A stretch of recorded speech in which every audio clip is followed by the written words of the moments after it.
낡아질수록 새로워지도다. 이렇게 말씀의 제목을 지었습니다. 낡아질수록 새로워지도다. 이것이 성경이 우리에게 가르쳐 주고 선포하는 진리입니다. 이것은 우리가 공감하지 못한다고 해서 달라지거나 내가 이해되지 않는다고 해서 변하는 것이 아닙니다. 우리가 이 진리를 대할 때에 취할 수 있는 자세는 따르거나 안 따르거나 받아들이거나 받아들이지 않거나 둘 중에 하나입니다. 받아들이는 것은 믿음의 자세이고 받아들이지 않는 것은 불신의 자세입니다. 하나님을 기쁘시게 한 자는 믿음을 가지고 나아가는 자들입니다.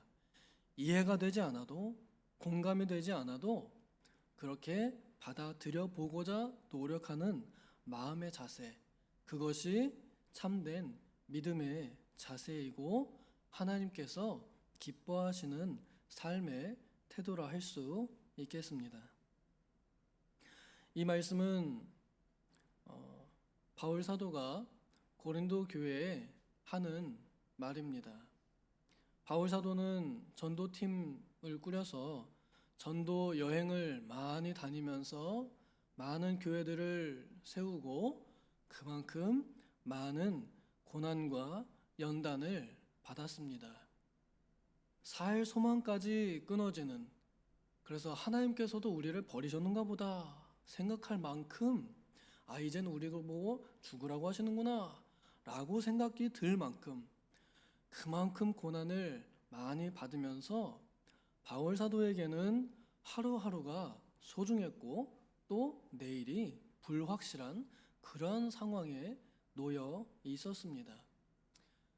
얼마나 지독하게 바울을 괴롭혔는지 가는 데마다 따라와 가지고 바울이 전도하는 걸 방해하고 그 다음에 죽이려고 암살 시도까지 하는 그러한 엄청난 이 박해를 당했기 때문에 바울 사도에게는 죽음이라는 것이 먼 미래의 일이 아니었습니다. 그리고 또한 그 이면에 부활이라는 것도 먼 미래의 일이 아니었습니다. 이 말은 예수님의 재림이 바울 사도의 눈에는 가까워 보였다 하는 것을 의미합니다. 우리 눈에는 역사적으로 이미 예수님께서 내가 다시 오시겠다 해놓고서 2000년 넘게 이제 가까이 지나가고 있기 때문에 되게 아직도 멀리 남아 있나 보다라고 이렇게 생각이 들 수 있지만 바울 사도가 활동했던 당시에 그 제자들도 같이 있었기 때문에 그들이 죽기 전에 주님께서 다시 오실 것이라 더 큰 믿음이 있었던 것 같습니다.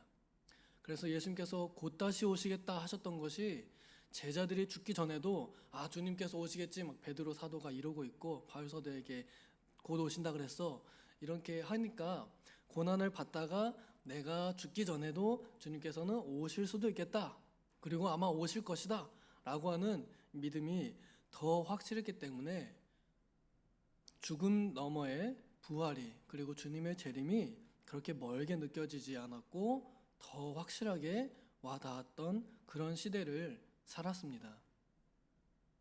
그보다 더 바울 사도가 확실하게 복음을 전할수록 확실하게 하나님께서 살아계시고 역사하신다는 것이 눈으로 드러나 보였기 때문에 바울 사도에게는 하나님의 말씀이 훨씬 더 살아있고 훨씬 더 확실하게 다가왔습니다.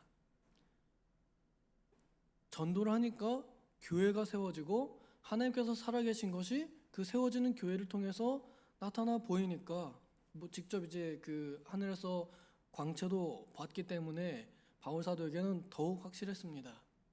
그러니까 주님의 오신다는 그 약속이 더 확실했습니다. 그래서 바울 사도는 재림에 대한 소망 그리고 부활에 대한 확신 이것이 아주 강력했기 때문에 이렇게 말할 수 있었고 믿는 자 그리고 잘 믿는 자 믿음의 선배들이 어떠한 모습으로 지금 당하는 환난을 이겨내고 그리고 앞으로 오는 환난도 어떻게 어떤 마음을 가지고 이겨낼 수 있는지 가르쳐 줄 수 있었던 것입니다. 오늘 함께 본 이 본문은 연세가 많으신 분들, 특히 신앙생활을 오래 하신 분들일수록 더 공감을 하실 수도 있습니다. 믿은 지 얼마 안 된 사람들이거나 혹은 믿음이 연약하거나 아직 몸이 팔팔한 사람들은 그렇게 와닿지 않을 수도 있습니다. 낙심하지 않는다라고 말합니다. 그런데 정말 그런가 한번 여쭤보고는 싶어요. 우리 어르신들, 우리 권사님들, 우리 존경하는 선배님들 정말로 낙심하지 않으십니까? 여기 낙심하지 않는 이유를 설명하죠. 날로 새로워지기 때문에 우리는 낡아질지라도 낙심하지 않는다라고 말합니다. 바울 사도에게 낡아진다라는 말은 이제 몸이 더 연약해진다라는 의미가 더 클 것입니다. 많이 맞았고요. 몸이 성하지 않았습니다. 많은 이 여행의 그 여독 때문에 몸이 피곤하고 또 상처가 다 아물지도 못한 그런 이 연약한 몸 때문에 몸을 보니까 날로 점점 건강해지기보다 날로 점점 연약해지는 것이 본인 몸에 보이고요. 그 다음에 이제 시간이 더 많이 갑니다. 바울 사도가 전도 여행을 다닌 게 꽤 오래 됐거든요. 근데 참 나이가 많이 들어도 계속 다녔다는 것이 참 대단한 것 같습니다. 또 감옥에도 갇혔을 때 그 옥살이가 뭐 쉬웠겠어요. 몸이 건강해지기보다 더 약해졌을 것입니다. 그런 이 육신의 연약함을 볼수록 바울 사도는 낙심하지 않았다라고 말합니다. 왜냐하면 그 속사람은 날로 새로워지기 때문에 낙심하지 않는다라고 말합니다. 속사람이 날로 새로워진다는 말은 우리가 쉽게 표현한다 그러면 우리의 영혼이 더 하나님께로 가까워지기 때문에 그렇다라고 볼 수 있겠죠. 이것을 어떻게 이해하면 좋을 수 있을까? 우리 그 몸의 변화를 보면서 우리가 미래를 생각할 때에 먼 미래나 가까운 미래나 이런 생각이 들죠. 아, 나도 이렇게 늙어가고 나도 이렇게 병들어가고 나도 이러다가 죽겠구나. 나도 이렇게 천국을 가는 거구나. 라고 인지하고 인식을 하게 되는 것을 생각해 볼 수 있겠습니다.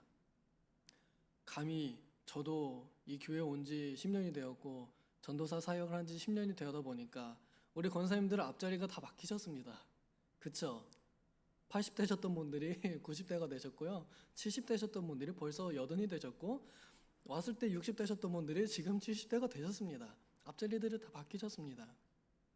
그러는 동안에 우리 어르신들, 우리 선배님들 몸의 변화가 다 있으시죠? 저도 있습니다. 아, 나도 이제 이렇게 되는구나. 한 단계 이제 왔구나.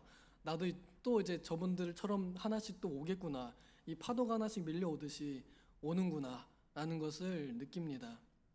그러면서 천국이 가까워 오는구나. 아, 이렇게 가는 건가 보다. 이 정도는 생각이 듭니다. 뭐 엄청난 핍박 이런 게 와서 느껴지는 건 아닌데 그냥 이 몸의 변화를 통해서 하나님께서 알게 하십니다. 너 지금 천국이 가까워 오고 있다.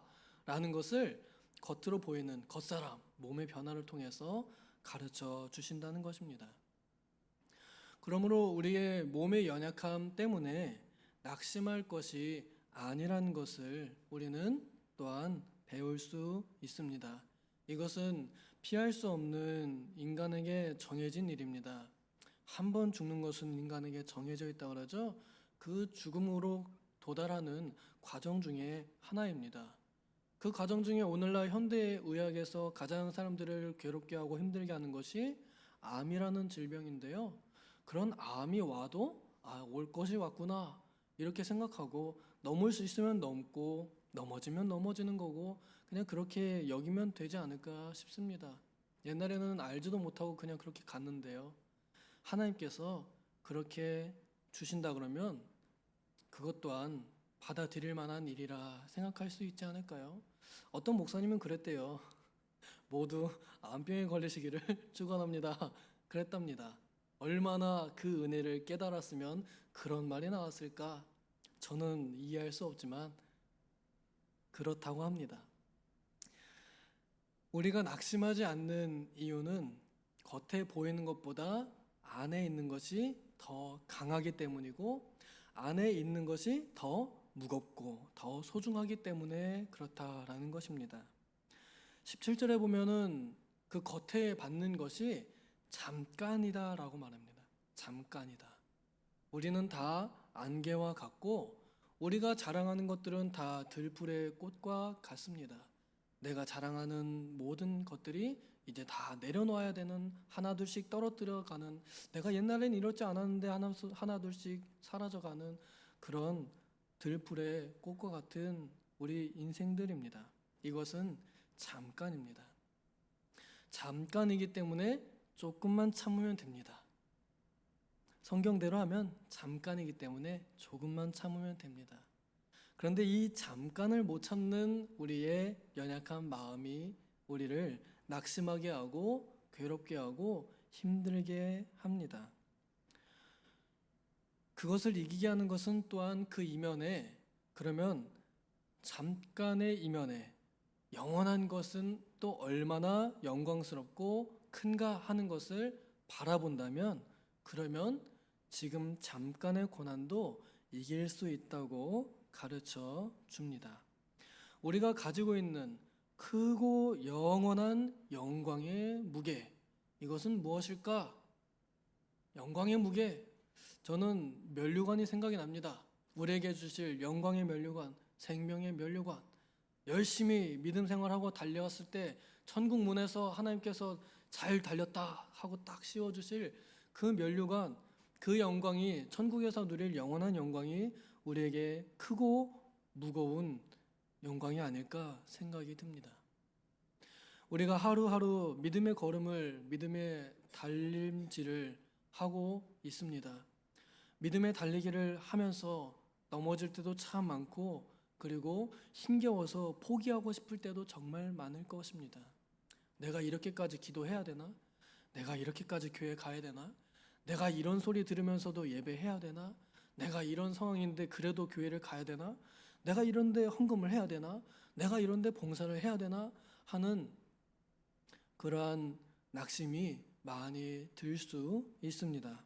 그러나 그 이면에 그거 잠깐 참으면, 그거 잠깐 해놓으면 하나님께서 우리에게 영원한 무거운 큰 영광을 주시겠다 하는 것이 이렇게 선언이 되어 있습니다. 이제 문제는 무엇이냐면 그것을 정말로 그렇게 받아들이고자 하는 우리의 믿음에 달려 있습니다. 정말로 하나님께서 잠깐 참으면 주실 영광이 아주 크다는 것, 지금 내가 당하고 있는 연약함보다, 괴로움보다 비교할 수 없이 큰 것을 나에게 주시겠다라는 확신, 이것이 있을 때 우리는 지금 낙심하지 않고, 지금 불평하지 않고, 지금 넘어지지 않을 수 있습니다. 이것을 우리 믿음의 선배님들께서 저에게 본으로 보여주시고 계십니다. 여러분들이 이 새벽에 앉아 계신 것이 제 눈에는 그렇게 보입니다. 내가 과연 저렇게 흰 머리가 되었을 때 나는 이 자리에 앉아 있을 수 있을까? 나는 정말로 날로 새롭다고 말할 수 있을까? 저는 자신이 없습니다만 우리 선배님들을 보면서 아하, 이렇게 가는 건가 보다, 그렇게 하는 건가 보다 하고 배우게 됩니다. 내가 나이가 너무 많아서 할 게 없다, 나이도 많은데 못하러 오셨는가, 그럴 거리가 전혀 없습니다. 하나님 앞에서 천국에 대한 확신과 소망을 가지고 한 걸음 한 걸음 나아가는 모든 걸음들은 다 위대합니다.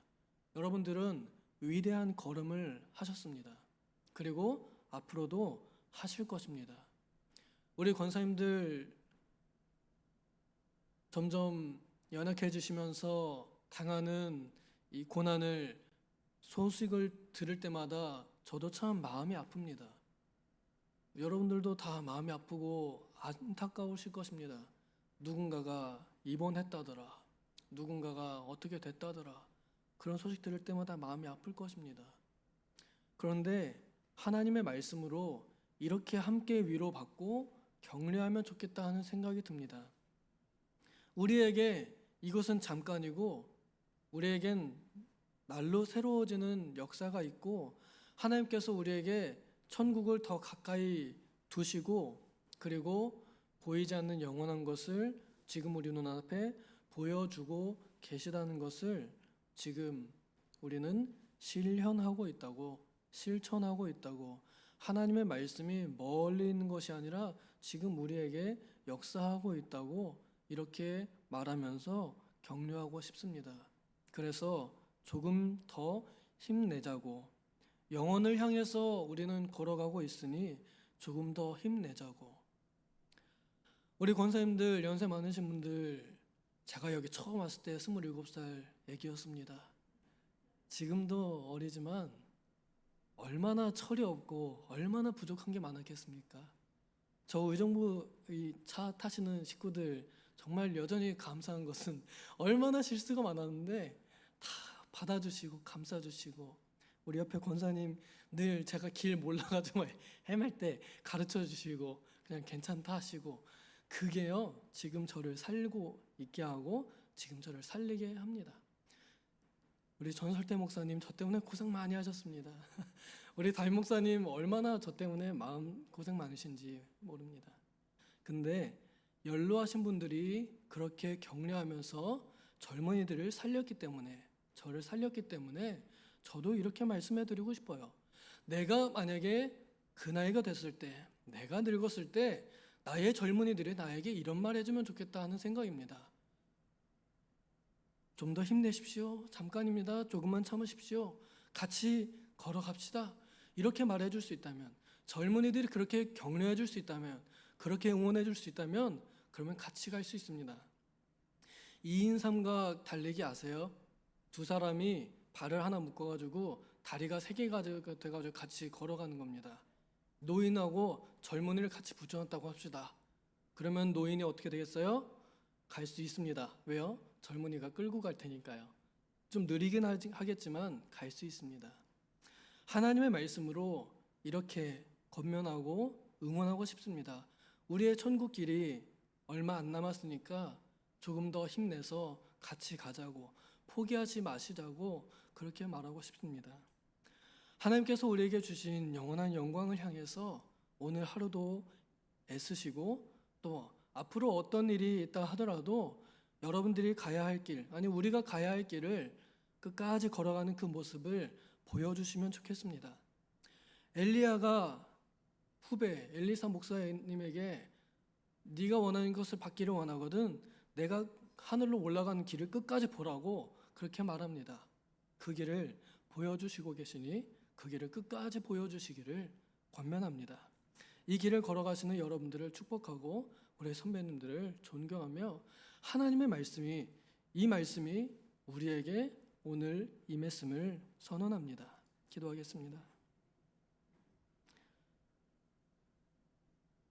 하나님 아버지, 우리의 겉모습이 날로 헐거워지는 것을 보고 낡아지는 것을 볼 때마다 마음이 참 아프고 또 속이 상하고 그리고 크게 낙심되어서 죽음의 고통이 나에게 갑자기 다가온 것처럼 그렇게 여겨지고 삶의 의욕을 잃어버리고 마음이 무너져서 심지어 기도조차 나오지 않고 찬송도 부르기 어려운 그러한 모습이 될 때가 참 많으나, 그러나 오히려 그럴수록 우리의 속사람은 날로 새로워져서 천국이 가까워 옴을 보고 있사오니 주님, 그날이 가까움을 볼수록 우리가 더욱 함께 이 믿음의 길을 걸어가며 서로 격려하고 영원한 영광을 바라보고